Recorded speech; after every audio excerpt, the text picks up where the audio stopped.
So MGS5 came and went. If you want to see what I thought of it, go watch my review. This video isn't about MGS5, it's about a hypothetical Metal Gear game that should have been made because it would have been chuffing cool. Oh, and before I get started, there will be Metal Gear spoilers in the video. I won't talk 5 spoilers, just minor spoilers from the previous games. So what hypothetical game am I talking about? Well, what do you think of when I say Metal Gear? Stealth, story, cutscenes, cardboard box, deep throat? One of the things I first think of when it comes to Metal Gear is the units in each game. Foxhound, Dead Cell, the Cobra unit, the Beauty and the Beast. To me, these villainous teams are some of the most fun and unique parts of Metal Gear games, and I really wish we'd have gotten a game specifically about one of these teams. Just think of all the gameplay possibilities that could have come out of a game focused on one of these teams. I'll use Dead Cell as an example because they are my favourite. So you've got an obese explosive expert on roller skates, a giant woman with a railgun who can deflect bullets, a knife-wielding vampire who can't be killed and is fast enough to run on water, and the leader of a group is a former president of the United States who has an exoskeleton with 2 robotic arms and uses a katana. Now, I'm no game designer, but I'm sure you could come up with something pretty interesting if you made a game focused on the abilities of these characters. The most obvious implementation I can think of is to make it mission based like MGS5. You take 2 or more of these characters to complete an objective in a fairly open space, make it so you can switch your character on the fly or even make it co-op. With the variety of abilities this cast has, you'd have a very hefty amount of gameplay depth. Then you just have to design some levels that could make for interesting scenarios to play through. For example, you need to blow up a heavily guarded facility, take Fatman and Fortune in, you'd have to sneak around the facility planting bombs as Fatman, and Fortune's job would be to distract the enemy soldiers so they don't spot and kill Fatman. Or on the opposite side, do the same mission with Vamp and Solidus. Solidus attacks the base in a gunship, and Vamp has to run around the base, taking out guys on turrets or with rocket launchers so they don't bring down the chopper.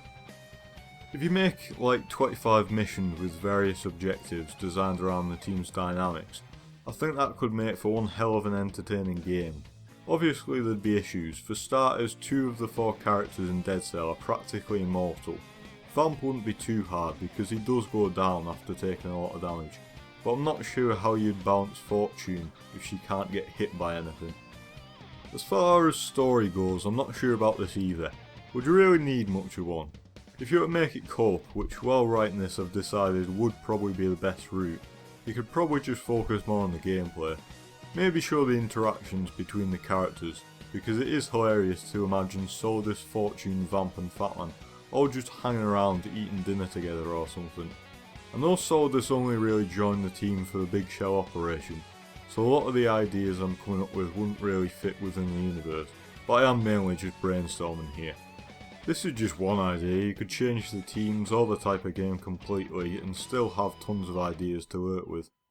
A Foxhound game could be really interesting, specifically what Psycho Mantis and Decoy Octopus could bring to the table.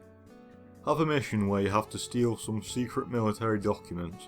Ocelot kidnaps a high-ranking officer, Octopus then imitates him and goes into the facility in order to obtain the documents, all the while Mantis is there controlling people and reading their minds to assist Decoy's infiltration.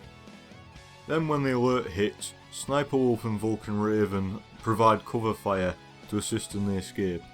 Again, this is just one idea of something you could do with that team, and is by no means foolproof. Just one of 1,000 ideas you could come up with. And not every mission would have to use every character. You could have missions that restrict you to 1 or 2 characters and missions where you use all of them. Perhaps the most obvious Metal Gear unit to use in one of these hypothetical games would be the Cobra unit, as they were formed during World War II, and that would be a fantastic setting to use. I won't go into detail on this one, because I don't want to go for too long on this video. But what Metal Gear fan doesn't want to play as the boss and the man made of hornets? You'd have to make the boss extremely OP though. Plus it would be nice to see those characters fleshed out a bit more than they were in Snake Eater, as they were underdeveloped in that game. So to close, I'll just say we'll probably never get a Metal Gear game like this, and with Hideo Kojima gone, it may be for the best. But it would have been awesome to see what could have been done with this concept. But we did get 5 incredible Metal Gear Solid games that are all completely unique, and a handful of wonderful spin-offs, so you can't really complain about that.